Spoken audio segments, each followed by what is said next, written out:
Muy bien, vamos a empezar esta sesión de nuestro seminario del programa de doctorado de desarrollo sobre desarrollo científico y tecnológico para la sociedad. Esta ocasión tenemos una modalidad para este seminario. La idea es tener un diálogo con Luz Helena Cabrera y Julio Muñoz sobre su visión de la ciencia y la tecnología en México. A la licenciada Luz Helena Cabrera la invitamos porque ella ha jugado papeles muy importantes desde el interior de la administración de la ciencia y la tecnología, y entonces en ese sentido creo que desde que empezamos este seminario no hemos tenido gente, colegas, que nos den esa visión interna de la administración en ciencia y tecnología en México. Y creo que ella, voy a leer su semblanza, van a ver que ella cumple con este perfil. Y si recuerdan, creo que de todos nuestros estudiantes, cuando los entrevistamos en el proceso de ingreso del doctorado, precisamente preguntaban cuáles podrían ser sus lugares, sus puestos de trabajo una vez que se graduaran. Y nuestra respuesta siempre puede ser en la parte académica de investigación o también como analistas en ciencia y tecnología, en la administración pública, y también ojalá en algún momento en la administración de las instituciones privadas en México, que es muy poca, pero existe. Voy a leer entonces la semblanza de Julio Muñoz. Para los que somos de Silvestre, es una persona muy conocida, pero Gerardo va a leer la semblanza de Julio y yo voy a leer la semblanza de Luz Helena. El esquema, así, la dinámica de esta sesión de diálogo va a ser leer estas dos semblanzas, pasarles el micrófono, la palabra a Luz Helena y a Julio para que nos den sus primeros puntos de vista, pero sobre todo la idea que le planteamos a los dos es de que nos gustaría establecer un diálogo particular con nuestros estudiantes, pero por supuesto está abierto a todos los que están presentes en esta sesión. Bueno, Luz Helena Cabrera Cuarón es originaria de la Ciudad de México. Inició su formación en las carreras de Letras e Historia del Arte en Alemania, en las universidades de Kiel y Heidelberg. Cursó la licenciatura de Filosofía en la Universidad Nacional Autónoma de México. Entonces, para los estudiantes que siempre nos han dicho que en nuestro programa deben de tener solamente estudiantes originarios de las licenciaturas o maestrías en ciencias duras, van a ver que no necesariamente los buenos administradores vienen de esas áreas. Su actividad profesional por cerca de 30 años se ha concentrado en temáticas de la administración de la ciencia, las clasificaciones internacionales de las actividades en ciencia y tecnología, la cooperación internacional y ha sido también, ha tenido actividad en traducción y corrección de textos científicos y filosóficos. En eventos académicos, en la promoción de actividades para el fomento de la ciencia y la cultura desarrolladas por el Consejo Nacional de Ciencia y Tecnología, el Fondo de Cultura Económica, el Instituto Goethe y en la Dirección General de Intercambio Académico de la UNAM, en la Fundación Javier Barros Sierra y lo más reciente en el Consejo Consultivo de Ciencias de la Presidencia de la República. Ahí lo que se dedicó a hacer fue pastorear premios nacionales de ciencia, que no es una actividad muy sencilla. Y nada más me gustaría agregar a esto, la primera vez que yo conocí a Luz Helena fue precisamente en el CONACYT, cuando tenía bajo su responsabilidad la Dirección de Cooperación Internacional, En ese entonces los físicos estábamos tratando de reorganizar la Sociedad Mexicana de Física y nos interesaba generar una serie de publicaciones que en nuestro medio no era muy evidente la necesidad de lograrlas. Entre ellas era el catálogo de recursos humanos en física, que para los que me conocen, que es el germen de donde surgió lo que ahora se conoce como el Atlas de la Ciencia Mexicana. Bueno, en aquel entonces, comentando hace un rato con Luz Helena, había mucha flexibilidad en la administración del CONACYT, entonces con pocas palabras pudimos convencerlos de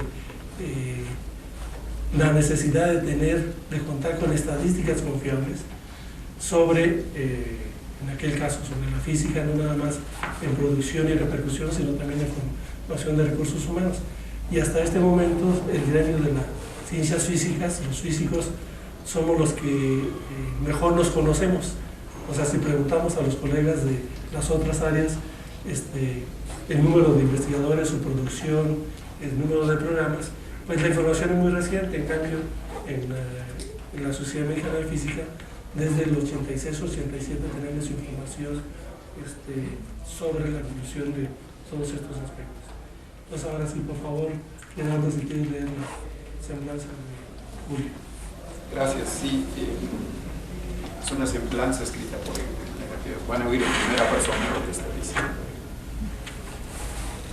Mi inicio en ciencia se dio en la UNAM. Mientras cursaba el segundo año de la Escuela de Medicina, fui nombrado instructor alumno de histología, disciplina en la que fui formado por el maestro Sadi de Buen en dicha escuela. Posteriormente ingresé, sin nombramiento, al laboratorio del doctor Raúl Hernández Peón en el Departamento de Fisiología. Con Hernández Peón formé parte de la Unidad de Investigaciones Cerebrales de reciente fundación del nuevo Hospital de Neurología y Neurocirugía. Me retiré de la unidad e ingresé al Instituto de Estudios Médicos y Biológicos de la UNAM.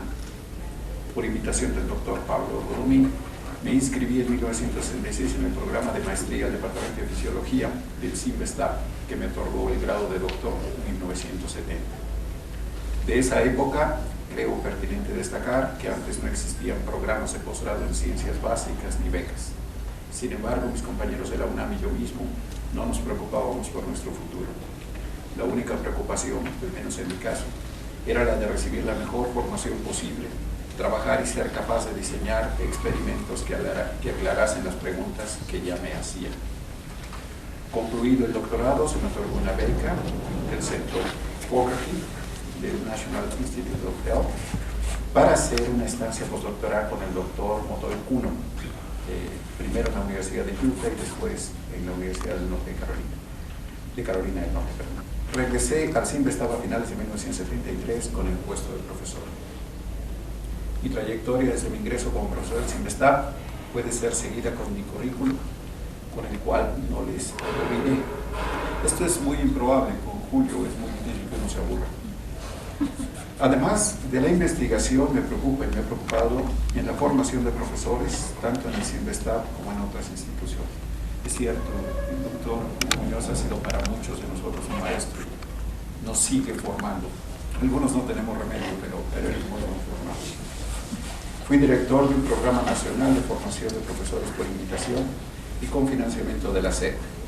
He mantenido relaciones con las universidades de Aguascalientes, Puebla, Veracruz, Colima, Guadalajara, Durango, Yucatán, Chihuahua, Michoacán y Querétaro. Le gusta escribir a Julio, hubiera escrito mejor las universidades con las que no tiene relaciones, hubiera sido la lista más corta. Julio, muchísimas gracias por aceptar estar con nosotros.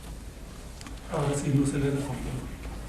Muchas gracias, agradezco mucho la invitación y ojalá que mi experiencia y lo que pienso platicarles les sea de alguna utilidad a ustedes. Ya como oyeron en mi semblanza, pues he pasado por distintas etapas y oficinas de administración de la ciencia y de distintos frentes también, tanto federales como en la educación superior, como privados. Y entonces lo que pensé es hacerles una especie como de recuento, me voy a ir un poquito para atrás para ver cómo estaba la administración de la ciencia, muy brevemente. Y para no perderme, mejor me lo escribí. en un ánimo de acuerdo generalizado sobre la necesidad de apoyar la investigación con un escenario estable en sus presupuestos, se funda en los años 70 del siglo XX el CONACYT. En esta tarea de promover la investigación se organiza la gestión interna y la vinculación internacional. Privaba, si ustedes recuerdan, en los años 70 del siglo pasado, privaba una política de sustitución de importaciones que obligaba a mirar hacia adentro para construir una ciencia y tecnología propias. El ambiente administrativo era muy simple y muy breve, con decisiones casi inmediatas. Los investigadores se acercaban al CONACYT, muchos, bueno, Julio sí, José Luis Reyes también, lo recordarán, que llegaban ahí como, y tú también, como en su casa, y exponían cuál era su necesidad, y conforme a la necesidad que exponían se delineaba algún mecanismo para poder dar el apoyo que se necesitaba. Entonces había mucha flexibilidad, que es lo que comentaba Miguel Ángel. Los cuerpos de evaluación académica se integraban en algunos programas llamados programas nacionales. Se daba una interacción directa entre los coordinadores de los programas nacionales y los administradores que elaborábamos en el CONACYT. Había entonces estampos claros: ciencia, tecnología, formación de recursos humanos y cooperación internacional. Por otro lado, las diversas instituciones y los sectores administrativos contaban con presupuestos significativos para el fomento y desarrollo de sus investigaciones o de investigaciones de su interés desarrolladas en otras instituciones. Basta recordar el Seguro Social, Pemex incluso, etcétera, ¿no? Si bien estos presupuestos, por lo mismo, con alguna frecuencia eran mal aplicados o desviados. En la actualidad, en el contexto sectorial, el CONACYT es cabeza de sector. Creo que están familiarizados con lo que son las cabezas de sectores en la administración pública, ¿no? La salud tiene como cabeza de sector la Secretaría de Salud, etcétera, ¿no? Y el CONACYT se convierte en años recientes en cabeza de sector, pero sus interlocutores tienen un nivel jerárquico de política administrativa desigual frente a la atribución que le corresponde a una Secretaría de Estado, donde cada secretaría es cabeza de su propio sector. Es decir, en una mesa de trabajo, el director del CONACYT va a tener una jerarquía, aunque sea cabeza de sector para la ciencia y la tecnología, inferior a la que tiene, políticamente hablando, y el peso y economía que tienen los cabezas de sector de las secretarías de Estado. Esto es un tema que creo que merece alguna reflexión. En mi opinión personal, es mi opinión personal que el sistema actual es demasiado monolítico, demasiado centrado en CONACYT, con una política científica sexenal que más que gestión del fomento ha pasado a ser administración, perdón la expresión, resignada de un recurso escaso y demasiado departamentalizado. Los fondos sectoriales y mixtos, desde mi perspectiva, en muchos casos, más que multiplicar los recursos, son un espejismo que engulle lo poco financiable bajo nuevos criterios de aplicación de impacto económico o social. Los jóvenes están más desprotegidos que antes, pues ya no los cubre el amplio cobijo de la institución en la que se forman, sino el recurso concentrado en CONACYT. No se está protegiendo, desde mi perspectiva, de manera eficiente a los investigadores jóvenes, como se hacía antes, y tampoco se les ofrece un futuro con apertura de plazas, etc. Los jóvenes requieren, como los investigadores, de municiones, digamos, necesarias para su productividad y nuevos espacios en universidades y centros de investigación como espacios propicios para la investigación, para la innovación. El tema del Sistema Nacional de Investigadores es también muy complejo, pero en mi opinión, más que sumar a favor de las instituciones, lo hace a favor directo de los individuos y en forma indirecta, de las instituciones. Pero también ata a los individuos y a las instituciones a los criterios centralizados de un sector. Es otro tema creo que merece algunas reflexiones. Otro tema por demás complejo es el de las universidades autónomas estatales, donde debiera guiar la validez de la premisa de que no se puede hacer ciencia en solitario. Se requiere contar con pares o colegas y excelentes estudiantes dispuestos a trabajar en equipo, así como ser medido de acuerdo a las condiciones de avance y contribuciones en curso, pero también a la luz de las carencias que privan en estas instituciones. Hay muchos ejemplos que se pueden traer a la mesa de lo que sucede en instituciones públicas, en universidades estatales, en donde problemas políticos locales, los niveles de los estudiantes, que es la materia prima de los investigadores, etcétera, no es más adecuada, en fin, es otro tema que requiere alguna reflexión. En un país como el nuestro, en donde por escasez de fondos no se pueden solucionar todos los problemas, creo que las soluciones deberían de estar en lo cualitativo y político. De nuevo, para abrir nuevas fronteras claramente se requiere de decisiones políticas, como fue en su momento la creación del Consejo Nacional de Ciencia y Tecnología, que hasta en tanto los poderes ejecutivo y legislativo no tengan un objetivo claro con respecto de la ciencia, poco se avanzará en la construcción de una cultura científica en la sociedad. En el sector social, donde ahora trabajo, contamos con un presupuesto muy reducido en el campo de la salud, pero con una decisión de contribuir.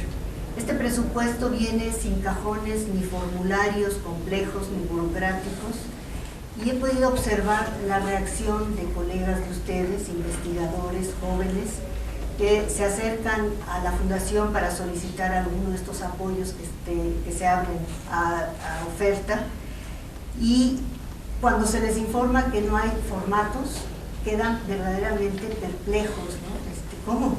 Entonces, ¿cómo lo pido? Bueno, pues, ¿qué es lo que quiere? Diga cuál es su antecedente, qué quiere hacer, para qué quiere usar el recurso.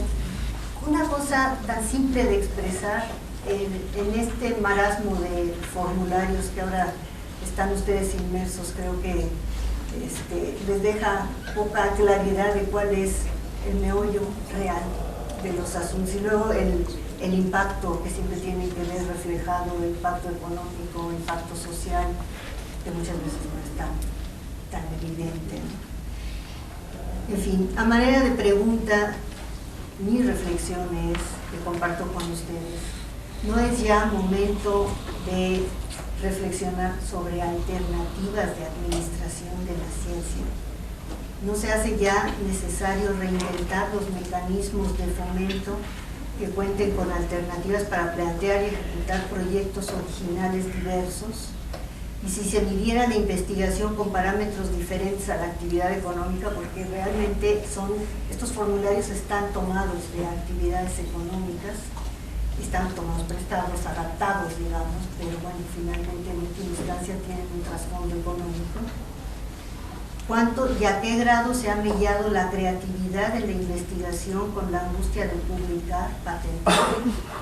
Y la función de las sociedades científicas, en donde se ubica actualmente en el sistema de ciencia y tecnología, que tanto presencia e impacto en la política representan. ¿Para qué competir adecuadamente? No es cierto que se necesita apoyo adecuado, es decir, bueno y constante, en donde haya nichos sin trabas que hagan posible, sin cronómetro administrativo, hacer ciencia sin concesiones. Muchas gracias.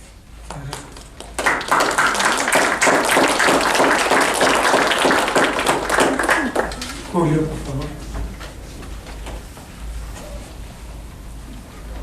En el pequeño escrito, la pequeña semblanza que escribí, anuncio, sin desarrollar, dos temas que me parecen importantes. Uno es, y relato muy brevemente, cuando yo empecé en este oficio, no había programas de posgrado, no había becas, en principio parecía más difícil que ahora la situación. Pero quienes estábamos en este nivel ínfimo empezando, no nos preocupábamos por el futuro. Se daba por sentado, estaríamos bien preparados. Todo el campo era de orégano, no se veía que en algún lugar de orégano. Sí.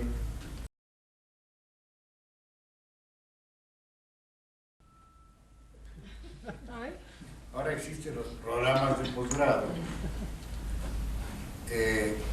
hay becas, no tan malas, no tan peores, pero ustedes tendrán que disparar, decir si estoy equivocado o no.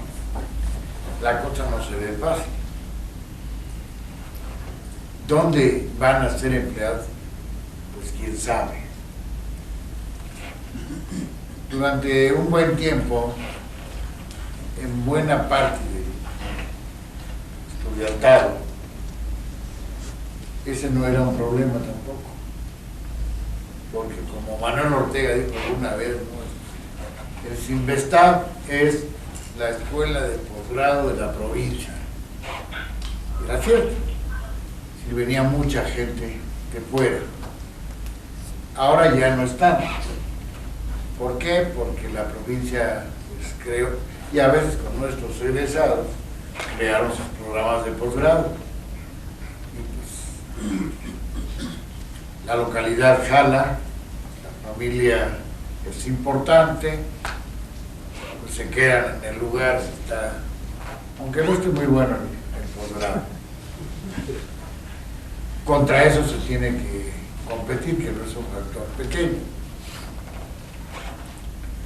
Entonces, bueno, disparen ustedes cómo la ven, cómo ven su futuro inmediato saliendo acabando su grado. Yo les pregunto a ustedes. ¿Algún valiente? ¿Alguna valiente? No me pensó. ¿Conoce nada? Bueno. Me ha preocupado y me he ocupado el problema de formación de profesores.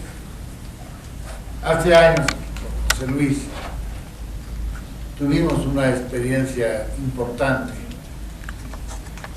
Me tocó dirigir un programa nacional, el nombre era muy rimbombante, porque todo completo era Programa Nacional de Formación de Profesores en el área biomédica. Lo financió la SEP y todo lo que le pedimos a la SEP lo concedió ella, nos pidió si nos podíamos hacer cargo de un programa de este tipo. Me tardé como 3 meses en responder, pero regresé con una larga lista de condiciones. La primera es que no fuese en la Ciudad de México. Tuvimos 2 sedes, una en Chihuahua y otra en Aguascalientes. Cometimos el error de hacerlo bien y acabar dentro del sexenio. Vino el sexenio de Salinas, estuvimos con De la Madrid. Y repentinamente se acabó más rápido de lo que se creó. Si era un funcionario relativamente menor, no le interesó porque no vio que eso convenía a sus intereses y simplemente se acabó. Pero por lo menos mostramos que es posible hacerlo. Hay que invertir, sí, hay que gastar en eso, sí. Ahora los tiempos están difíciles, pero no hay que verlos con pesimismo. Con el realismo basta y sobra. La situación es difícil.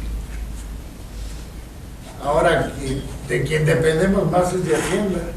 Si Hacienda aprueba el mismo centro, se aprueba o no aprueba el presupuesto. Yo no he visto, después de que ya no existe, no he visto ningún progreso, ninguna actitud real de mejoría de la enseñanza. Pero no nos vamos a cubrir toda la enseñanza, podemos cubrir la enseñanza en ciencias, que yo creo debe llegar hasta la preparatoria y, si es posible, hasta la secundaria. Es curioso, en los países científica y técnicamente desarrollados, los grandes profesores daban clases en secundaria, era una actividad importante. Aquí en México es casi, sobre todo para el simple estado, casi degradante dar clases en una escuela profesional, ya no digamos, en secundaria, no, qué horror.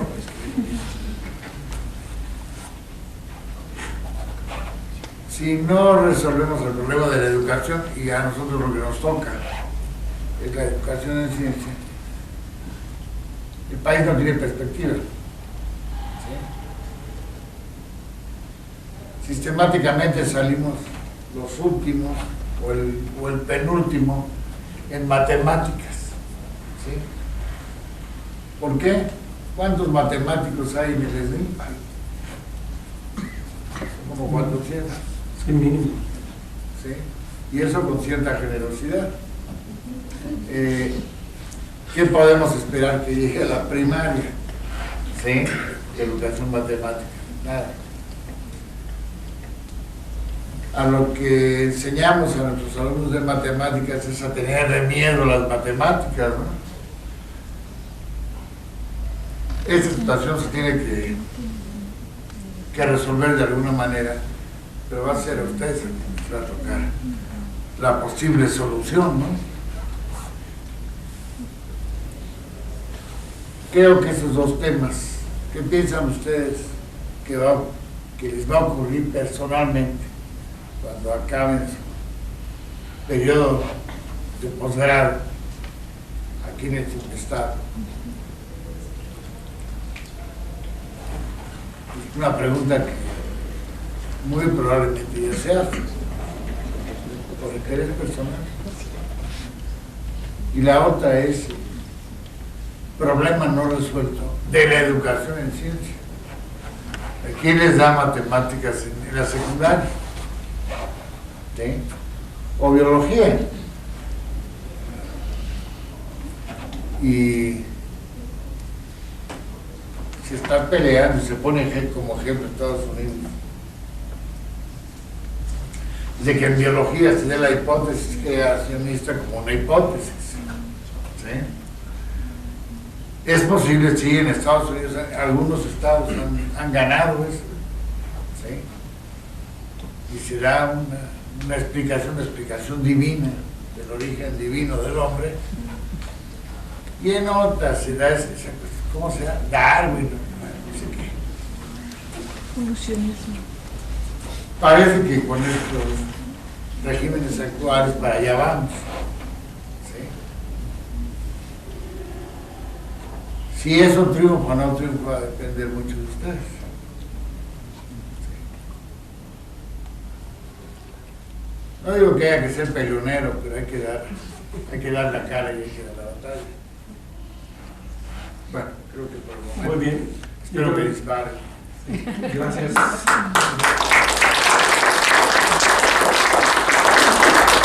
Gerardo, no sé si quieras tú hacer alguna pregunta. En primer lugar, pónganse a leer la Biblia desde ahora. No. A mí me gustaría, nuestros alumnos suelen ser muy preguntones, yo los quería iniciar. Sí, yo también.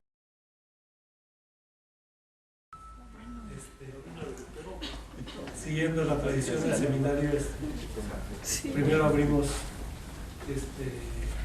la sesión del seminario a preguntas de los participantes. Hay dos micrófonos, uno lo tiene José y el otro Edgar, para los que se animen. Yo sugiero.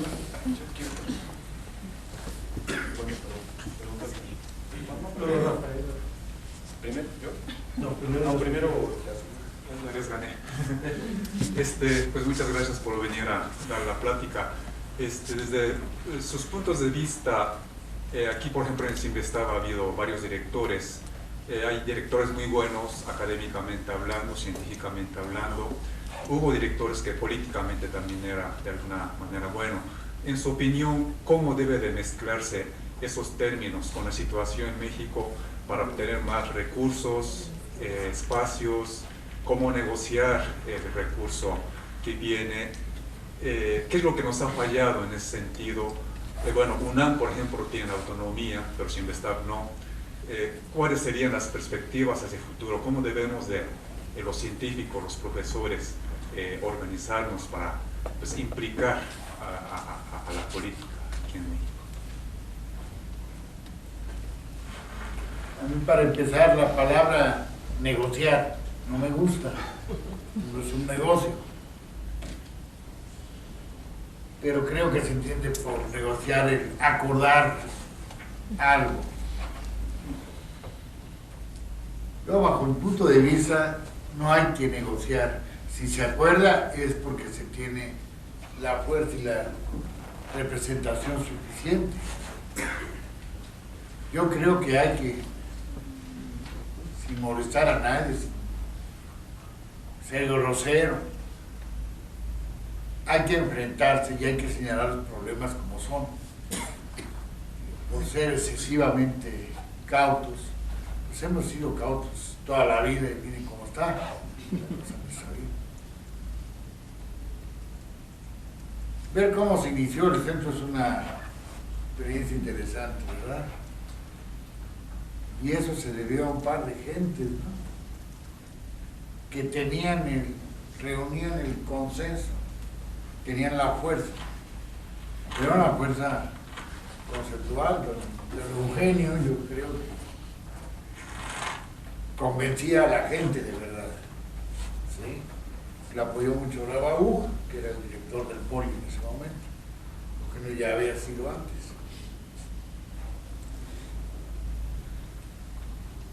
¿Cómo organizar un grupo de enfrentamiento? No tengo respuesta. Somos muy buenos para hacer sociedades científicas, creo, ¿sí? Que perduran. Digo, mi sociedad tiene más de 50 años, eso ya es un récord, ¿no? Pero no somos buenos para, no digamos para acordar, no tenemos los argumentos, no los sabemos usar para convencer de lo que creemos, que México sin educación no va a ningún lado. Digo, si va a una investigador,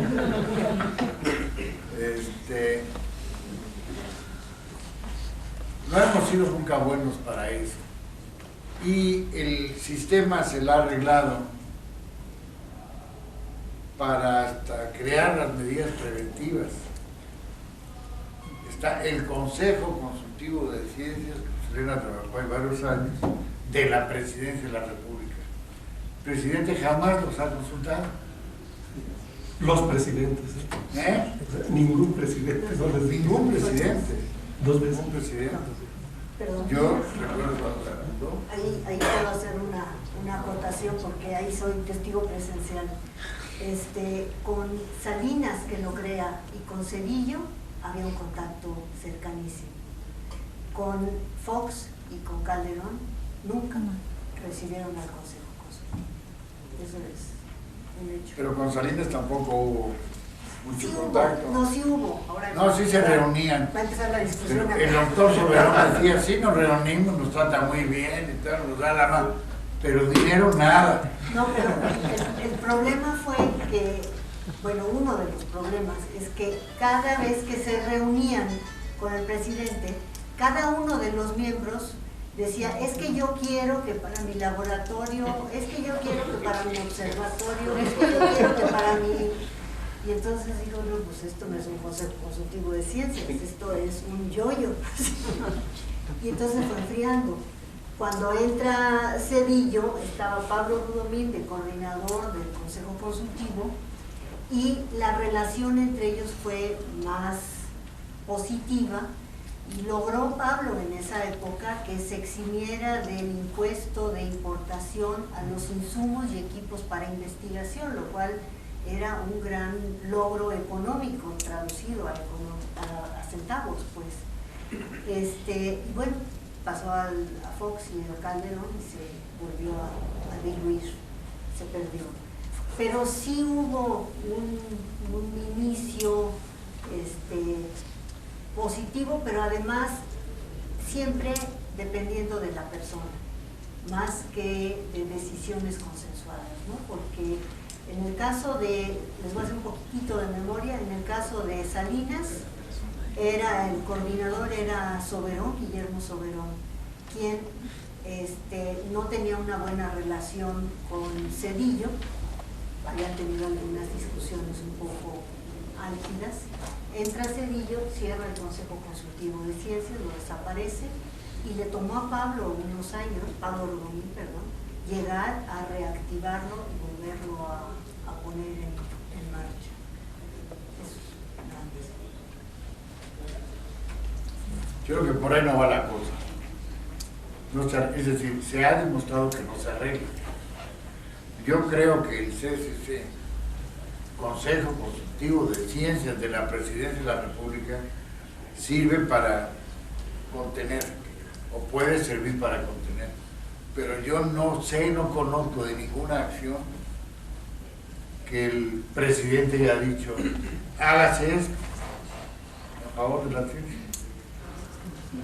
Perdón, pero respecto a la pregunta sobre el estatus de autonomía o no, o sobre el perfil de la persona que pudiera dirigir una institución como esta, ¿qué tipo de perfil sería más conveniente? Esa es un poco la pregunta de ustedes que tienen esa experiencia, ¿no?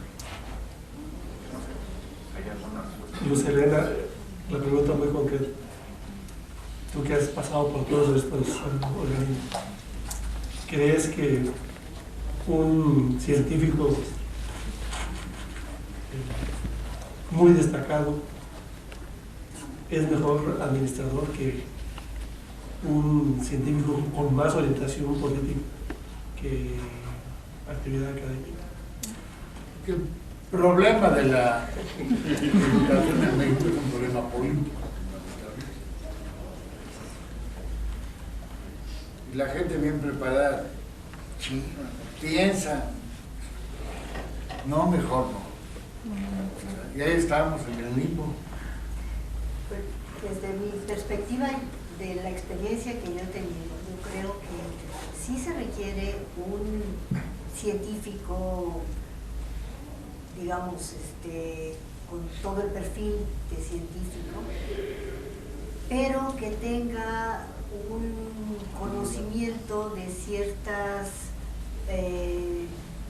resortes políticos que se tienen que manejar y tener algunos contactos en distintos niveles de la política.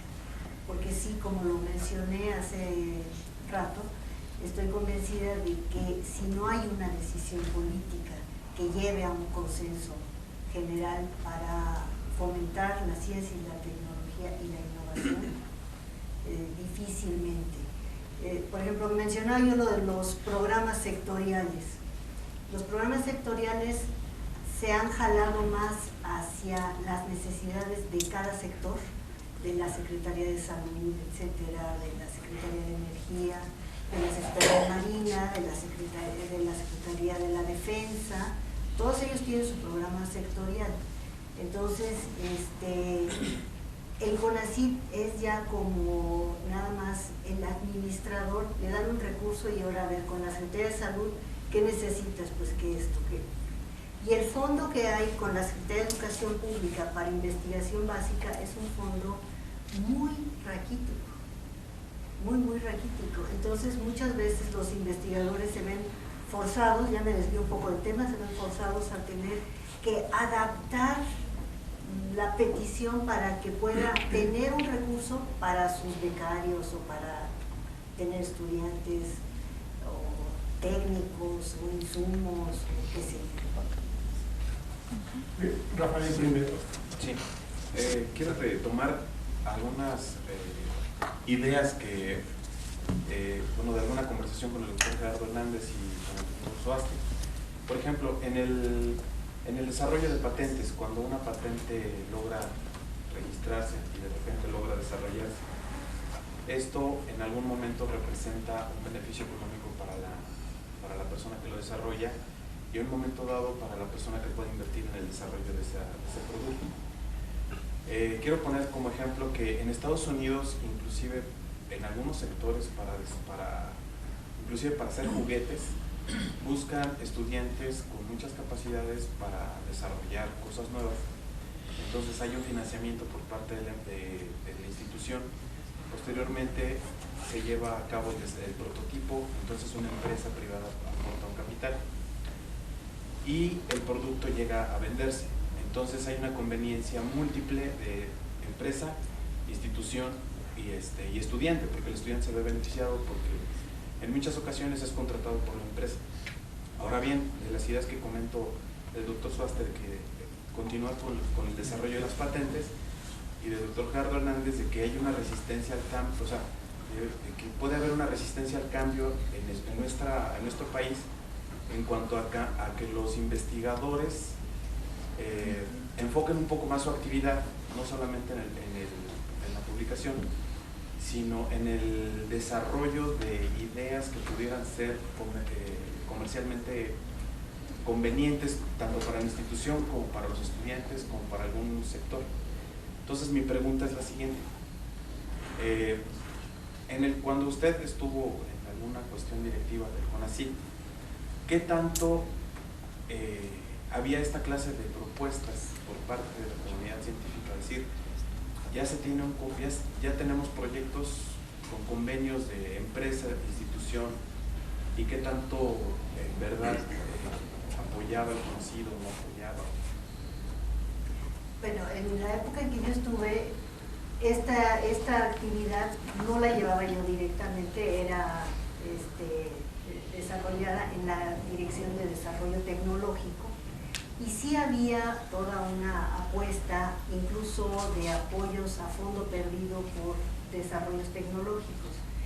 Creo que un problema que se asocia con el de las patentes es que la patente, si bien puede traer un beneficio económico a la institución, no sé cómo esté ahorita en el Cinvestav, pero hasta donde yo recuerdo, el Cinvestav tenía un problema de que por normativa esos ingresos no los puede asignar directamente en beneficio del investigador o del estudiante, y entonces pues a nadie le interesa tanto, porque dice, bueno, pues entonces eso en otras instituciones le han sacado un poco la vuelta, estableciendo organizaciones tipo fundaciones o consorcios o qué sé yo, a donde pueden destinar esos recursos para darle un poco la vuelta a esa parte de la normativa, porque lo ideal en una patente es que todo el mundo lleve una buena rebanada del pastel, desde el estudiante, el investigador, el departamento y la institución, sí, y la empresa. Porque, digamos, en varias ocasiones ya se ha mencionado que subyace el problema de los recursos. Entonces, si el gobierno nos alimenta, ¿qué tanto le convenimos al gobierno para que nos siga alimentando? Esa es la pregunta real. O sea, ¿qué tanto le convenimos como comunidad científica, tanto estudiantes como investigadores, como para que nosotros estemos en condiciones de reclamar un cierto recurso en ese sentido? Entonces, a lo mejor quizá, era mi pregunta primera, quizás ya debemos estar pensando, a lo mejor no todos los aspectos relacionados con la ciencia, pero sí los que están más relacionados con la tecnología, empezar a formular relaciones de conveniencia, o sea, en donde también el gobierno de alguna manera vea frutos y a lo mejor quizás seamos más atractivos para que nos den recursos. Yo creo que sí, pero eso digamos que en el estanco que corresponde a los productos, no tanto a la investigación básica, al avance del conocimiento. Es como el gobierno puede decir, bueno, a ver, ¿cuál es tu retorno? Por ponerlo en términos financieros. Pero bueno, ahí también está la parte que el gobierno no ha solucionado, que es la tramitología inherente a todo el proceso de patentar, ¿verdad? Que también ese es otro capítulo que también hay que tomar en consideración, porque el gobierno debe de empezar a reflexionar sobre eso si quiere este retorno constante de productos, que parece benéfico para todas las partes. Autosustentado. Julio quiere agregar algo. Yo quería apuntar esto que creo tiene que ver con las inquietudes que están manifestando. Los gobiernos mexicanos, no nada más los de ahora, de antes, extraordinariamente refractarios a cualquier crítica. Aunque digan que el que critica tiene razón. Ustedes no se van a acordar porque estaban muy chiquitos, pero durante el Salinato, en una reunión que hubo en Acapulco, Federico Mayor, secretario general de la UNESCO, regañó públicamente a Salinas. Le dijo que no había cumplido con su compromiso, supongo que fue un compromiso hecho a puerta cerrada entre ellos, con el compromiso de subir al 1% del Producto Interno Bruto el presupuesto para la ciencia. Seguimos igual que en el Salinato. El presupuesto para la ciencia es de alrededor, yo durante años seguía con mucho cuidado con los informes del CONACYT. Sigue siendo aproximadamente del 0.35%. Ahora, algunos amigos, colegas, un servidor, creemos que si de repente subiesen a las cifras de Suecia, ¿no? 8%, no pasaba nada, porque no tenemos, nadie tiene un plan nacional de desarrollo de la ciencia. ¿Sí? ¿Para qué? Yo cuando doy cursos y les echo algún rollo ahí a los estudiantes, les digo, dedíquense a lo que les guste, a los que les llaman, a lo que les divierta. Y además yo creo en eso, ¿no? Si no te divierte o si no te entusiasma tanto, no vale la pena esto como negocio, no es negocio. Pero los políticos dicen, bueno, ¿para qué vamos a dar dinero para que estos se diviertan? Lo ven como otro mundo. Yo estoy muy contento cuando alguien encuentra algo que va a ser útil para mucha gente, que va a ser útil para la sociedad. Me pongo muy triste cuando alguien del gobierno lo echa para abajo. ¿Sí?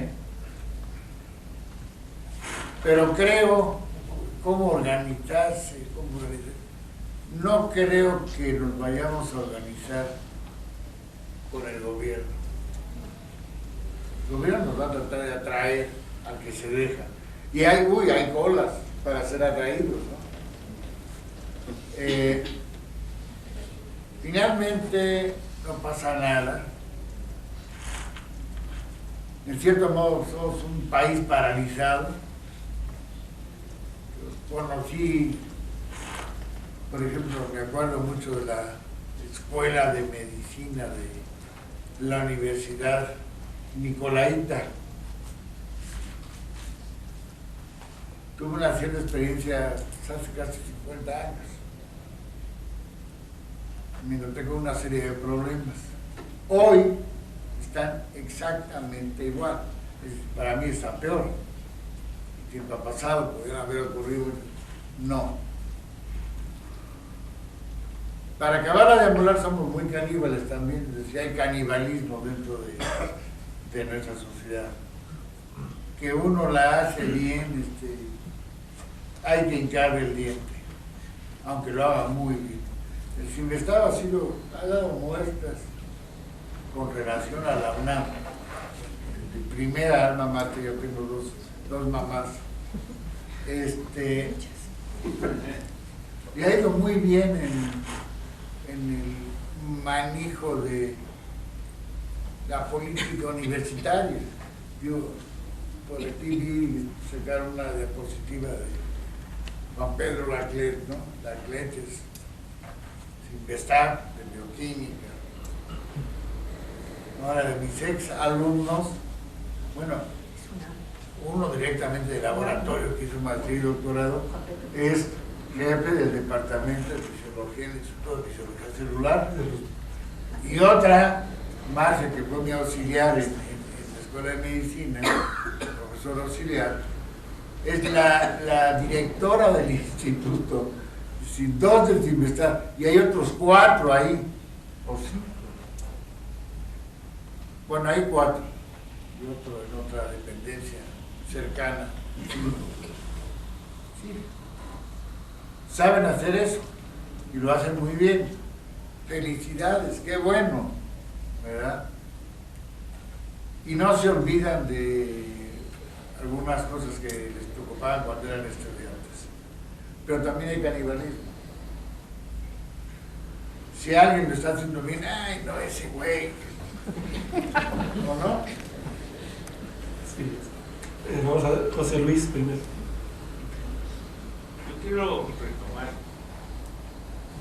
A ti te puedo decir, háblame fuerte, porque estoy medio Sí, sordo, sí, sí. ¿no? Por eso espero que el micrófono sea... ¿Sí se oye? Sí, se oye. Sí. Yo quiero retomar uno de los aspectos que se mencionó antes, que se discutió, y es sobre las características que nuestros administradores, o las cualidades o las capacidades que podrían tener. Claramente, cuando menos en esta institución, la administración depende, por un lado, del director, pero ya en la operación del diario de un administrador. Yo vengo del área médica, y en el área médica, sobre todo instituciones como el Seguro Social, a sus administradores los preparan antes de que asuman el puesto. Les dan, pues, clases, porque sí son cursos y un cierto adiestramiento como administradores, porque ellos antes de ocupar el puesto son médicos en la práctica clínica. Esto ellos dicen que les permite cierta fluidez en la parte administrativa y los capacitan, así sea por un periodo breve, para que ejerzan el nuevo puesto que van a tener. En nuestro ambiente científico, cuando menos en Cinvestav, que es el que conozco, nuestro director hasta ahora ha surgido de los grupos de profesores, pero de repente toma el puesto de director, pero no tiene en realidad ninguna capacitación administrativa.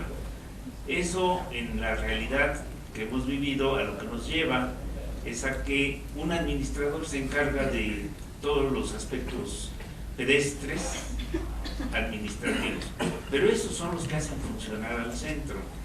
Y entonces la sensación que se ha ido generando, creo que es compartida por muchos colegas, es que ahora la administración es más un obstáculo que una ayuda. Por mucho tiempo la administración de Cinvestav era maravillosa, porque tenía el compromiso de ayudarle al investigador, ¿sí?, con todos los aspectos administrativos que no tiene por qué conocer. Ahora eso ya no es así de eficiente, y esto me lleva a algo a un planteamiento a Luz Helena, bueno, tengo muchos años de conocerla y por eso me permite llamarla por su nombre. Me pareció que en el discurso inicial aparecía como una idea así medio velada de que podía haber personal capacitado para ejercer esa parte administrativa dentro de instituciones que se dedican a la ciencia.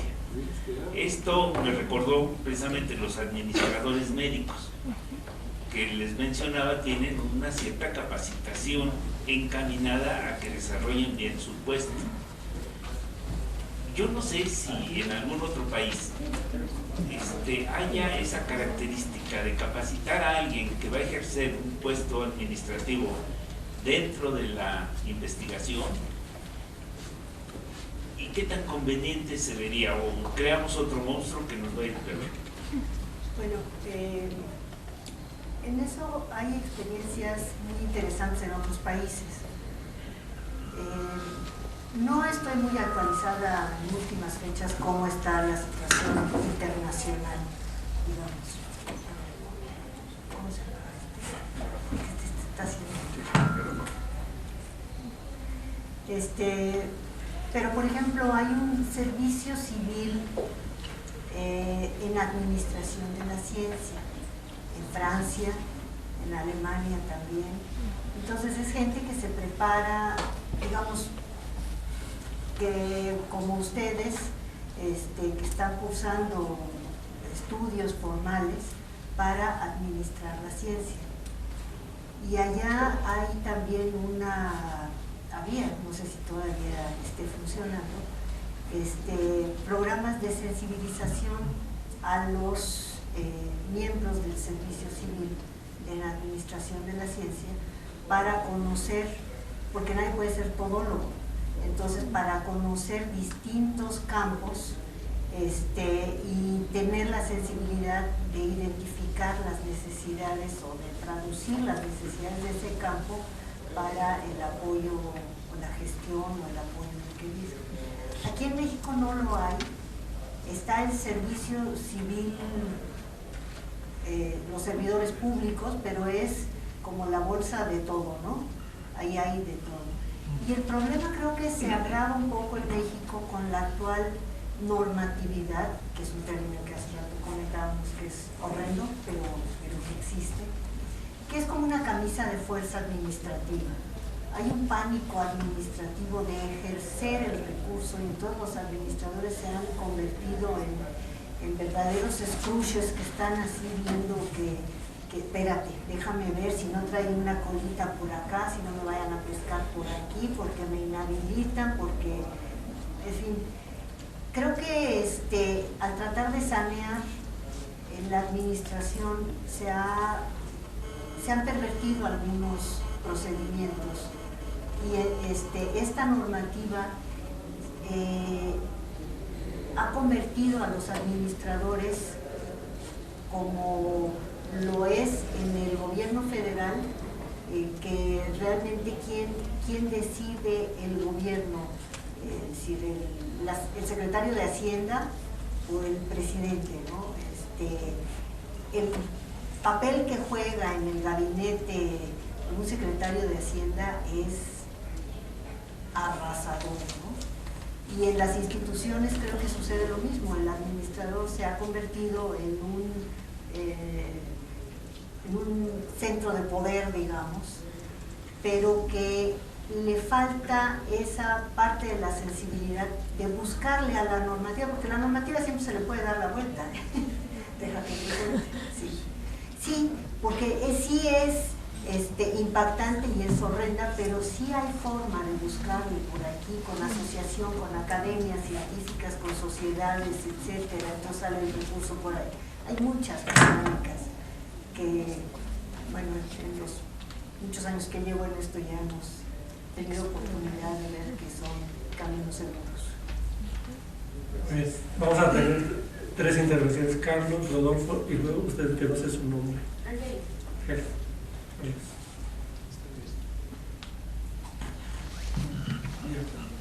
Sí, Esta pregunta no tiene mucho mérito, es muy creativa.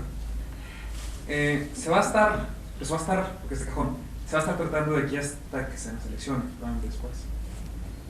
Y, sin embargo, este es probablemente el público, uno de los públicos más pertinentes para tratar el tema. Y probablemente esta mesa también. Hace rato hablaba, licenciada, sobre que la CONACYT es cabeza de sector, pero está en desventaja con otros cabezas de sector. Se está planteando la creación de la Secretaría de Ciencia y Tecnología. Uno de los primeros riesgos que puedo observar es que, como otras carteras en un gabinete, se entreguen a cambio de favores políticos. En la reunión general se llegó a tocar ese asunto de la Academia de Ciencias, de que o puede ser un gran empuje y ser un muy buen secretario, o puede ser un tremendo lastre y ser un gran retroceso, depende del secretario. Sin embargo, había una premisa ahí presente, y es que cualquier cosa que le dé mayor visibilidad a la ciencia necesariamente va a ser positivo para la ciencia. Esa premisa me parece que debe ser primero debatida, sobre todo porque no es bueno, el panorama político tiene siempre sus trucos, pero cualquier política o cualquier programa que queramos importar de otros países, aquí en este surrealismo político a veces tiene sus twists. Entonces, en su experiencia, ¿qué opina de esta propuesta de una secretaría y qué problemas puede usted traer? El tema es bastante complejo y efectivamente yo sí creo en la conveniencia de darle más visibilidad a la ciencia y la tecnología. No sé si necesariamente unidas o no tan unidas, pero sí es importante elevarlas, porque como decía yo, el CONACYT, que es cabeza de sector, y se le asigna ser cabeza de sector porque la actividad científica y tecnológica hace un cruce transversal en todos los sectores. Pero desde mi perspectiva, y espero que se entienda en la justa dimensión, se ha vuelto solamente la bolsa de la que sacan las secretarías. Llegan a ciertos acuerdos, etcétera, con el CONACYT, pero ya no hay esta libertad del CONACYT de ser autónomo en el manejo de su presupuesto, porque tiene que discutirlo con el secretario de Salud, y a lo mejor va a ser más importante el diseño de unas chanclas para un diabético que no sé, que la neurobiología, o no sé, alguna cosa así que se puede desviar bastante. El riesgo que yo le veo a la creación de una Secretaría de Estado es dentro de la administración pública, en la normatividad de la administración pública, cada sección que se crea, sea un departamento, sea una dirección, etcétera, debe de cubrir una serie de requisitos de personal, y para que ese personal lleve a cabo una serie de funciones. Entonces, al crear una secretaría, necesariamente el personal administrativo que, digamos, ahorita está en CONACYT se multiplicaría necesariamente, porque tiene que cumplir con la función de Secretaría de Estado. Creo que una ventaja muy grande que tendría el tener en México una Secretaría de Ciencia y Tecnología es la visibilidad y es el impacto político. Sí tiene que ver necesariamente que el secretario que en su momento se eligiera, aunque bien fuera por nexos políticos, sí tuviera un respaldo, estuviera por consenso de lo que se llama la comunidad científica y tecnológica de México, que la integran ustedes, los estudiantes de grado, los museos, todo esto, porque bueno, ahí es otro tema de las clasificaciones internacionales, que siempre nos revelamos por qué clasificar así, pues son normas internacionales, ¿no? Ahora, creo que este momento es muy interesante para ver cuál ha sido la experiencia de países que han elevado el rango de un CONICYT o CONACYT o CAICYT o todos estos equivalentes que ha habido a una Secretaría de Estado. En muchos países han establecido una Secretaría de Ciencia y Tecnología, pero no han desaparecido el equivalente al CONACYT. Y entonces lo concentran realmente en dejar de manejar los fondos sectoriales, etcétera, y lo concentran realmente en la actividad del fomento de la investigación científica y el desarrollo tecnológico. Y hay otras instancias para la innovación, etcétera, dentro de una Secretaría de Estado. El peligro que yo veo es que esto fuera simplemente más de lo que ahorita se está viendo, que tiene grandes limitaciones por parte del CONACYT, que yo decía que es monolítico, que todo está concentrado ahí, que ha quitado muchas recursos, no en el sentido económico, sino de operación a las propias instituciones. Aparte de la normativa, está lo que establece el CONACYT como criterios, ¿no? Entonces, si bien el Sistema Nacional de Investigadores es un instrumento muy positivo, también es cierto que dentro de las instituciones han empezado incluso a desarrollar sus propios programas, les llaman PIPE, PRIDE, como se llamen las distintas instituciones, que son pequeños sistemitas para subsanar un poco ciertas carencias que no da el Sistema Nacional de Investigadores en el puntaje que están obligados a trabajar, porque si no, por ejemplo, la docencia en una licenciatura o en una preparatoria, etcétera, creo todavía que en el Sistema Nacional de Investigadores no va a decir, wow, da clases en la licenciatura, ¿no? Sino que, y además da clases en la licenciatura, no, quién sabe, ¿no? Y entonces las propias instituciones que quieren promover que sus investigadores sí den clases en las licenciaturas han construido sus sistemitas X, ¿no? La SEP también, pero también creo que en ese panorama una Secretaría de Ciencia y Tecnología podría orquestar mejor, porque todavía hay muchos intentos no coordinados de distintas fuentes o bolsas o políticas, ¿no? Me gustaría agregar un comentario que creo que viene exactamente al punto, no nada más de la pregunta de Carlos, sino también el punto de vista de José Luis sobre nuestros administradores directivos. Y bueno, lo comentábamos hace rato, antes de venir al auditorio, con Julio y Luz Helena. Yo creo que muchas de las intervenciones de ustedes del auditorio tienen que ver con algo que nos hace falta en México, que yo llamo una visión, un consenso nacional sobre lo que debe ser la ciencia y la tecnología a nivel nacional. Y entonces ahí como ejemplos específicos está el caso de España, que definió muy rápido y hubo un consenso general, o sea, independientemente de los partidos políticos, de que lo que querían como nación era competir, llegar a calificar en todos los aspectos con los principales países europeos. Y lo lograron.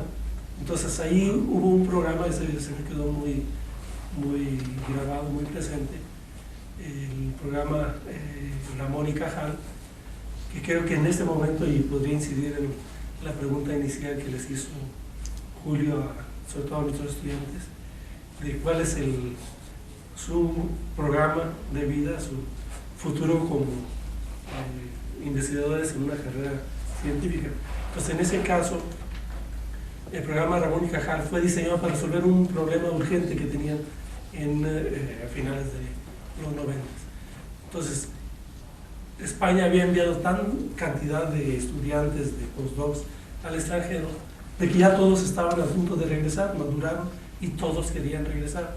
Pero el esquema, la estructura universitaria o de no sé cómo se llama, la cadena de centros de investigación de España, no tenían la forma rápida de incorporar a todos esos cuadros que se habían formado en el extranjero. Entonces seguían teniendo, lo que tenemos también nosotros mucho aquí es el examen de oposición, o sea, se anuncia la apertura de una plaza, una cátedra, y todos tienen que pasar los candidatos por un examen de oposición, que en este caso todavía sigue vigente en España. Lo definen quién aprueba ese examen de todos los candidatos, pues la mafia local, y entonces siempre era un proceso endogámico de que no había forma de que se renovaran los pueblos. Entonces este programa fue muy generoso, o sea, crearon de un golpe 5,000 nuevas plazas muy bien pagadas, con una duración de 5 años, con la ventaja de que no necesitaba para tener no era una beca, sí era realmente un salario, que ser contratados por una institución, sino que se le otorgaba, es algo que tiene Argentina también, el nombramiento de investigador Ramón y Cajal, y ya con esa beca, con ese salario, el investigador lo único que tenía que hacer era negociar en el lugar, en la institución, su adscripción en la medida de lo posible, y dentro del plazo de 5 años se dio de que pudo vencer toda esta inercia local de que no podían absorber. Entonces eso yo creo que nos vendría al punto. Bueno, por los datos que estamos recabando en el Atlas, no hay en México una fuente confiable de cuántos investigadores mexicanos están trabajando en el extranjero, jóvenes y viejos. Entonces, según la estimación de José Antonio de la Peña, son como 2,000. Entonces nosotros, de lo que hemos recabado son 500, o sea, concretos los hemos ubicado muy bien, hay un catálogo de esos investigadores, pero ve nada más la magnitud, o sea, 5,000 en aquel entonces para España, y que la población es un tercio de la mexicana, fue muy razonable y les permitió dar un impulso a la ciencia y la tecnología venciendo los problemas. Aquí en México no tenemos ni ese tipo de programas. Yo creo que a principios de los 90 el CONACYT tuvo sus programas de cátedras que jugaban un papel muy similar, con una escala menor, y ya no existen esos programas. Y nada más me gustaría mencionar sobre este aspecto de los mejores administradores de la ciencia, el caso de Fausto Alzati y Miguel José Guerra. Entonces Fausto Alzati tiene un mal nombre ahora, porque pues, lo agarraron haciendo trampa en el sistema mexicano. Pero de lo que yo recuerdo, y también ya tengo un poco de carne, esa administración fue la mejor administración, la época de oro de CONACYT. En aquel entonces, todos los proyectos de ciencias básicas aplicadas que habían sido aprobados por los comités recibían financiamiento. Ahora en ciencias básicas, 1 de cada 3 proyectos recibe financiamiento y con 1/3 de lo que solicitamos. Es terrible. Pero entonces, ¿qué fue lo que hizo Fausto Alzati? Y ya a mí también me tocó verlo, ver su carrera. Nosotros lo conocimos aquí en el CIMBESTAB, porque no era secretario de programación y presupuesto, que era la secretaría que asignaba los presupuestos, sino que tenía el sector de ciencia y tecnología y de educación. Entonces Manuel Ortega, que para mí es un muy buen administrador, dentro de lo que preguntaba ya su giro, entonces lo invitó porque precisamente quería conocer a la gente que le iba a asignar el presupuesto. Y recuerdo que hizo una visita allá en física, y entonces era un economista, por supuesto no tenía el doctorado. Entonces le preguntamos, porque en ese entonces se estaban definiendo todos estos esquemas de evaluación, de promociones y evaluación curricular, que cómo definían en su dirección el presupuesto de las instituciones, y se levantó y dijo, muy fácil, y se puso a escribir en el pizarrón una fórmula. aquí meten esto y esto y esto y esto. Y así de, o sea, él ya tenía, y entonces pues le preguntamos, ¿y de dónde tienen esa información? Yo la consigo. Bien, es muy sencillo el esquema para definir el presupuesto. Las personas que trabajan son muy latosas y piden siempre dinero. Las que no trabajan no piden, no quieren que lo molesten. Y entonces es una parte de ingrediente. Y entonces ahí nos comentó que su esquema era llegar a ser director de CONACYT, entonces impulsar el sector y luego secretario de Educación Pública. Esa era su visión. Y la formación de administrador pues la tuvo poco a poco. Y yo creo que sí cumplió. Desgraciadamente, y bueno, para los que son muy jóvenes, sí llegó a ser secretario de Educación después de haber sido director de CONACYT, pero tuvo un problema ahí muy serio de curricular que ya no le permitió. Ahora, no le tenía miedo a la gente inteligente. Miguel José Yacamanes, un colega de mi edad, muy ambicioso también, ya sabemos dónde está, no lo hemos podido parar, él hubiera querido ser también director de CONACYT, secretario de Educación, hasta presidente de la República, pero eran personas muy inteligentes y no tienen miedo de rodearse de gente también inteligente y tomar iniciativas que iban en contra de las normas, y consiguieron mucho presupuesto. Yo no sé, en ese momento Arturo está estudiando ese problema del financiamiento de la ciencia, no sé si ahí sí se reflejó en esa del principio de los 90, que realmente el porcentaje del PIB creció mucho. Entonces yo con eso cierro mi intervención, que creo que tiene que ver con alguna...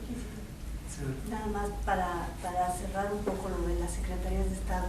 Al hablar ahorita de España, creo que es un caso interesante para ver, porque 2 veces ha tenido una Secretaría de Ciencia y Tecnología y las 2 veces se las han cerrado. Entonces está como para caso de estudio. Y otro tema que creo que también hay que tomar en cuenta de España es un caso que hay que tomar, yo creo, con ciertas pincitas, porque tiene detrás una decisión de la Unión Europea cuando deciden integrar a España, que tiene que cumplir necesariamente, entonces hay un fondeo también muy fuerte.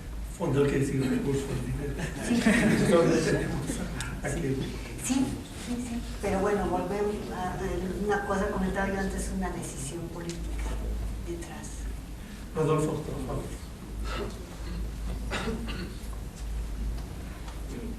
Va un poco en la dirección que yo quisiera llamar la atención de los estudiantes que les dijeron: ¿y ustedes qué van a hacer cuando salgan? Bueno, si eso quiere decir de que van a vivir, pues eso es un problema para el que no tengo nada que sugerir, pero hay una cosa que sí vale la pena, y es hacer el ejercicio de diseñar políticas a nivel que vayan por encima de la política del momento, porque eso es transitorio, y que hagan el ejercicio completo.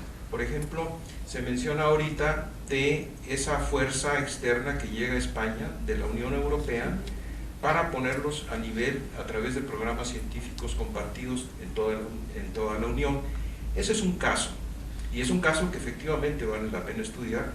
¿Por qué, por ejemplo, el CONACYT español, yo no sabía eso, por qué ha dado tumbos? Pues es otro caso que debe estudiarse, y estudiarse muy seriamente. Yo les podría mencionar, por ejemplo, otros. ¿Por qué razón en los países de Asia hay una industrialización tan vigorosa? Ustedes podrían, si se acercan a esas regiones, podrían ver que ellos, y con perdón de la gente que se dedica a ciencia y que habla de ciencia y tecnología, ellos invirtieron la relación jerárquica, no la invirtieron, simplemente tomaron la tecnología por sí misma, reconociendo un hecho muy importante. La tecnología, en gran medida, científicamente, en el sentido más puro de lo que quiere decir ciencia, no tiene problema. Tiene muchos problemas de cómo hacer las cosas, se involucran asuntos de patentes, que creo que ustedes tratan esas cosas, pero para ser breve, porque creo que en el fondo no estoy diciendo nada que ustedes no sepan, yo les sugeriría, y inclusive en el Sinvestab sugeriría, que no hablaran de ciencia y tecnología, porque la tecnología es la tecnología que se puede hablar desde el punto de vista científico, es una tecnología altamente innovadora, que no necesariamente, que lo más probable es que no sea la prioritaria para un país como México, y que sin embargo esa otra tecnología que no tiene una ciencia que se descubrió antier, puede ser para nosotros como país, en el nivel como que nos encontramos, un verdadero reto. Entonces hay que desarrollar, ese es otro aspecto, formas de asimilar la tecnología del extranjero, cómo seleccionar áreas que pudieran ser de interés o de oportunidad para un país como México. Ya lo hizo Asia, lo ha hecho Asia todo el tiempo, sus gobiernos han sido muy vigorosos para hacer esas cosas.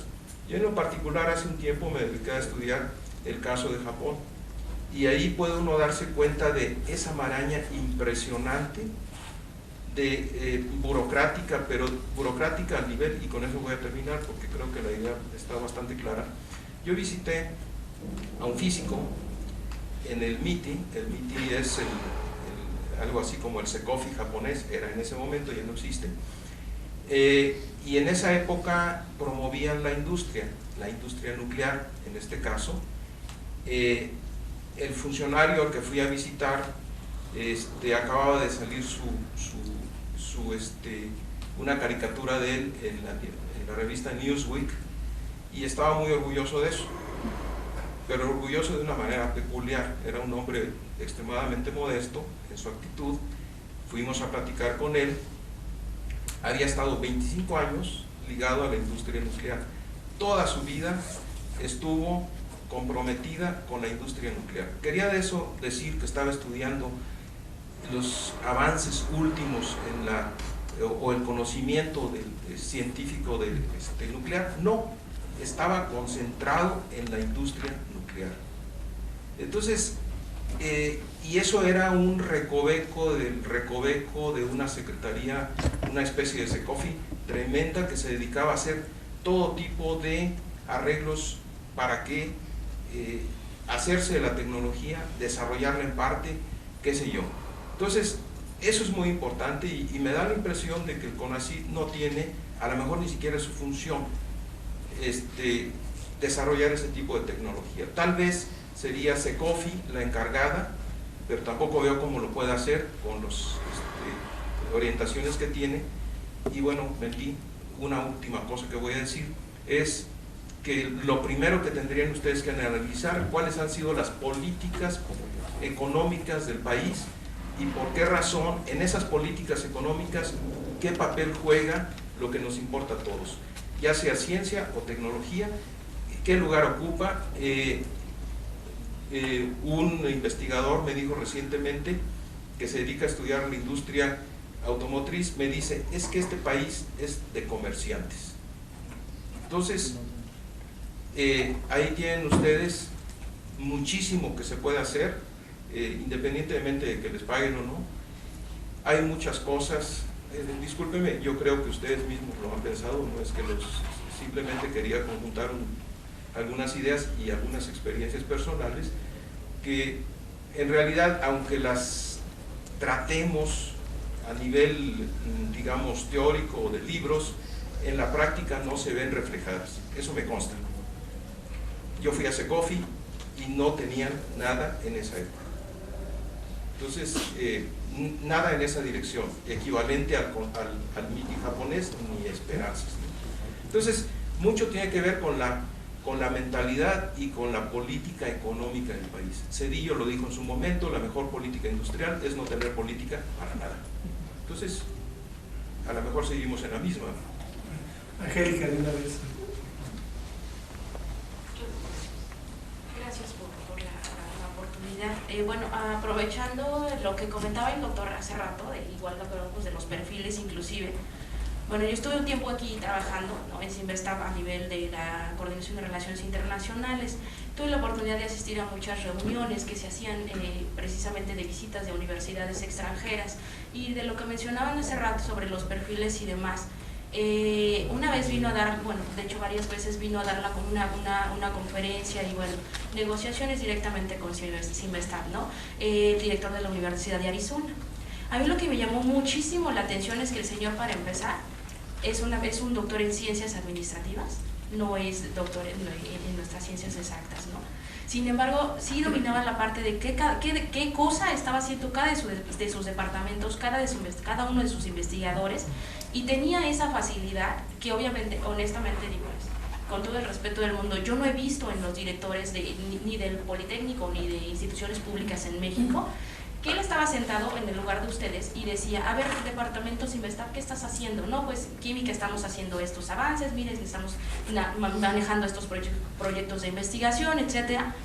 Y él decía, me interesa, ¿sabes qué? Mira, yo tengo un departamento que está haciendo un proyecto similar, ¿qué les parece si nos ponemos de acuerdo, hacemos un proyecto en conjunto? Oye, no sé, biotecnología, mire, nosotros también estamos manejando eso, pero dominaba el señor y tenía un liderazgo, y en ese momento empezó a agarrar a la gente que mandábamos a hablar de cada departamento y empezó a hacer esas negociaciones. Entonces, honestamente digo, y yo soy administradora, ¿no?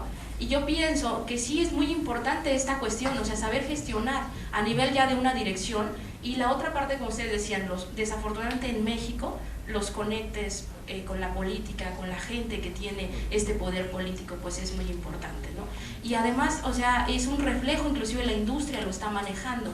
Por ejemplo, Movistar contrató a uno su CEO de Movistar, es una persona que trabajó en Hacienda muchísimos años. ¿Por qué lo metió de director? Bueno, básicamente por las relaciones políticas que tiene, ¿no?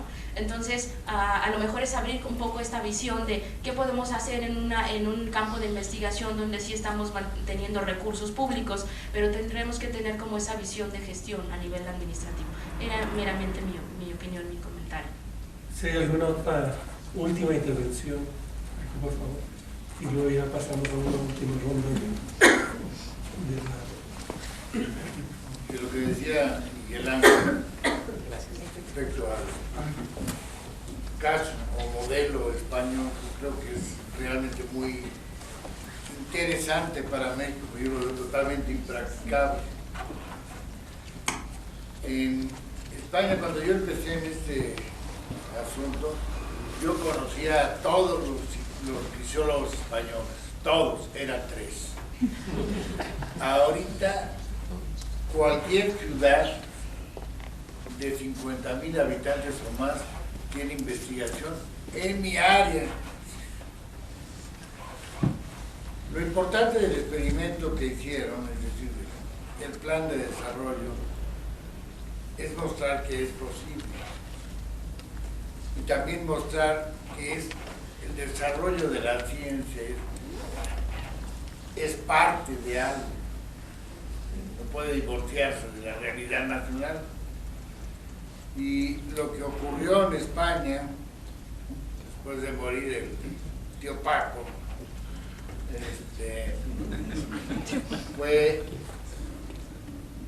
una decisión de desarrollo nacional global. Cada ciudad de 50,000 habitantes o más tenía que tener universidad, hospitales de primer, segundo nivel y muy arreglado el traslado a los de tercer nivel. E investigación. Si no tenían investigación, la ciudad no había cambiado. Y pues sí, aparecieron, digo, es cierto, ahorita en España hay problemas de desocupación de científicos formados en los mejores lugares. Pero es posible hacerlo, es posible. Pero es posible hacerlo como parte de un plan nacional de desarrollo, que a mí me gustaría ver en México, ¿no?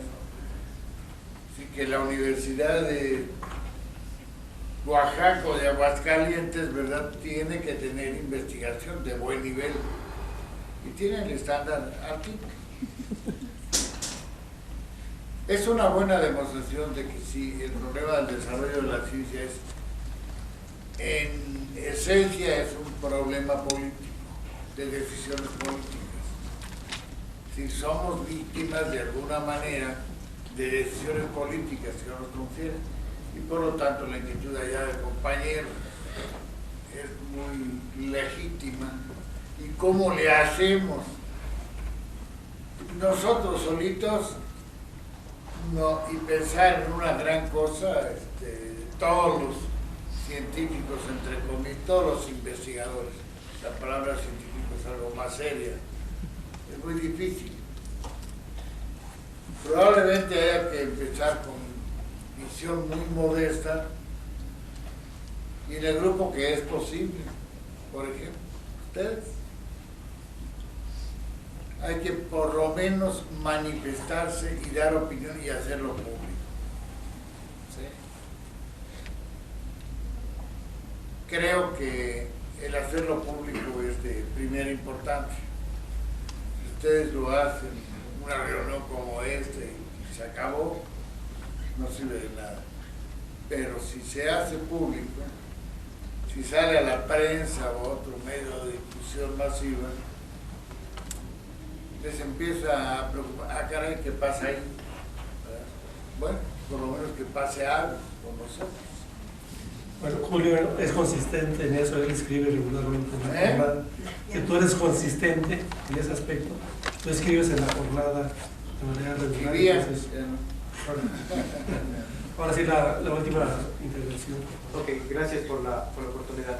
La pregunta va enfocada más o menos en relación a la primera pregunta que hicieron, a lo que hizo el doctor José Luis también. En relación, mencionaron qué características deben de tener los directivos.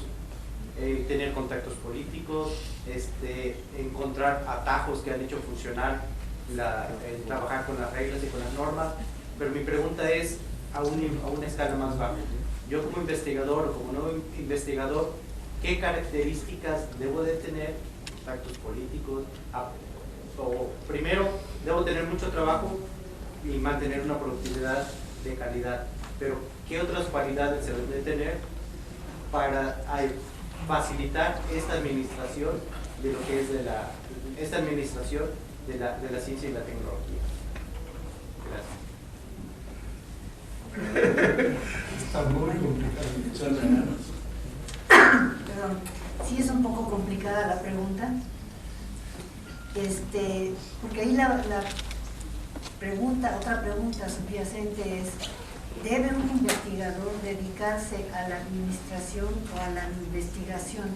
Creo que ahorita, como está organizado la investigación, ustedes dedican un porcentaje muy alto de su tiempo a tareas administrativas internas y hacia justificaciones de proyectos, informes, reportes, aparte el trabajo de investigación. Creo que la institución es la que debe tener esos facilitadores. Creo que eso lo debería de proveer la administración o del departamento o sea, no sé en qué escala, qué tanto están estructurados administrativamente cada departamento o si todo está centralizado, pero debería de ser un trabajo que la administración de la institución tuviera esos facilitadores, que era un poco lo que comentaba Miguel Ángel cuando nos conocimos hace ya un buen de tiempo, sí. Para el catálogo, en donde además había una sensibilidad en el CONACYT, porque se estaba en aquella época tratando de reactivar el censo que se había hecho en los 70s sobre los investigadores que había en México, porque nadie sabía, ¿no? Entonces el proyecto de Miguel Ángel y la Sociedad Mexicana de Física vino pero de maravilla. Pero bueno, un poco lo que hacíamos en el CONACYT, los entonces administradores, era ser facilitadores, o sea, un poco les decía yo que la función del facilitador, y ese facilitador no es ahí nada más de casualidad, no, requiere ahí conocer lo interno y saber lo que necesitan para poder hacer el vínculo. Es decir, en Francia, vuelvo al ejemplo de Francia, en Estados Unidos también, ya en algunas distintas universidades, hay estos facilitadores que identifican la necesidad del investigador y le dan el menú de las, perdón, de las opciones que hay para llevar a cabo su investigación con los recursos que se requieren, con el apoyo de insumos, de equipos, etc. Pero esto ha caído mucho bajo los hombros o sobre los hombros de todos ustedes investigadores, en el que tienen que ver el menú que hay en CONACYT y el menú que hay por aquí y por allá para poder encontrar por dónde pido para poder llevar a cabo esta investigación. Yo creo que el investigador idealmente debe de estar en lo suyo, en la investigación, y toda esta pérdida de tiempo, que realmente es pérdida de tiempo en términos del tiempo que podría estar destinado a la investigación misma, debería de haber estos facilitadores, que los hay como figuras profesionales en muchos otros lados, que son los que se acercan o ven, más bien ellos ven el menú de investigación para ver, por aquí esta institución, y no nada más a nivel de individuo, sino a nivel de institución, por dónde están los recursos que se necesitan, o los apoyos o la vinculación, no necesariamente son recursos económicos siempre. Claro, sí, algo rápido. Si no se oye, no importa. Sí, sí. No, lo que pasa es que yo creo que hay que poner un poco de orden en todo este caos, ¿no? Hablamos de investigación, de ciencia, de administración, de política, de administradores, de facilitadores. Como que no se ve cuál es el papel de cada uno de ellos. Yo creo que en parte esa es tarea de los colegas que están empezando a formarse en este doctorado, porque urge poner un poquito de orden en esto, porque hay que entender el problema. Parece obvio que la administración no se sostiene por sí misma, sino de hecho es un instrumento de la política. Si se tiene una administración así facilitadora y de más peso, ya está obedeciendo a una política, una cierta concepción de libertad de investigación. Si se pone otro tipo de reglas y de normatividad acerca de la administración, también es una expresión de una política, lo que se espera, de cómo se realiza la investigación, de cómo se estimula o se detiene, etc. Entonces, parece que lo que urge realmente es una política sobre la investigación, una política clara y no que se vaya improvisando. Ahora, lo que me parece es que todo el mundo nos quejamos, y está bien, pero más allá de lo que alguna vez ocurrió, en este momento hay una sensación de urgencia. Si no hacemos algo ya, ahora, nos vamos a seguir quedando cada vez más atrás. Entonces, por eso me parece que incluso se llegó a apoyar un programa como este, porque urge estudiar seriamente todos estos términos y relaciones que hemos mencionado. Ya no hay mañana, es decir, hay que empezar ahora. Y hay que empezar ahora no solo en la formación de ustedes, sino también en instrumentar políticas. Y a veces se hace a través de sacudidas muy fuertes, sacarnos de ese nivel de confort en el que estamos, por ejemplo, los investigadores, que de pronto decimos, bueno, la cosa está tan mal, pero el salario afortunadamente es decente, con el SNI, ya se vive bien. Y hay un nivel cierto de confort que a lo mejor vale la pena sacudir, cuestionar realmente el papel. Otra de las cosas que tienen que hacer ustedes, cuestionar el papel que puede tener la ciencia y la tecnología, separados. La tecnología y la ciencia en esta sociedad. Pero urge aclararlo, es decir, no hay mañana. Entonces, estos son algunos elementos en función de la experiencia de lo que se ha vivido. Pero lo que urge ya es darle claridad conceptual, y esa es una tarea. Espero que la empiecen a hacer pronto y bien. Más bien que pronto, pero las dos cosas. Bueno, antes de ver si todavía Julio, Lucelena tienen algo que agregar, sí me gustaría nada más mencionar el tema del próximo seminario, el lunes 20 de febrero. Ya lo había mencionado Julio, nos visita Juan Pedro Martel San Román, que es egresado de nuestro departamento de bioquímica con la maestría, pero el doctorado lo tiene en la UNAM, entonces es un híbrido ahí muy raro. Es ahora coordinador general del Foro Consultivo Científico y Tecnológico, que se supone que es la máxima autoridad para definir políticas nacionales de ciencia y tecnología. Y de hecho, creo que toda esta discusión ha sido un preámbulo para su presentación, es el conocimiento como motor para el desarrollo de los países.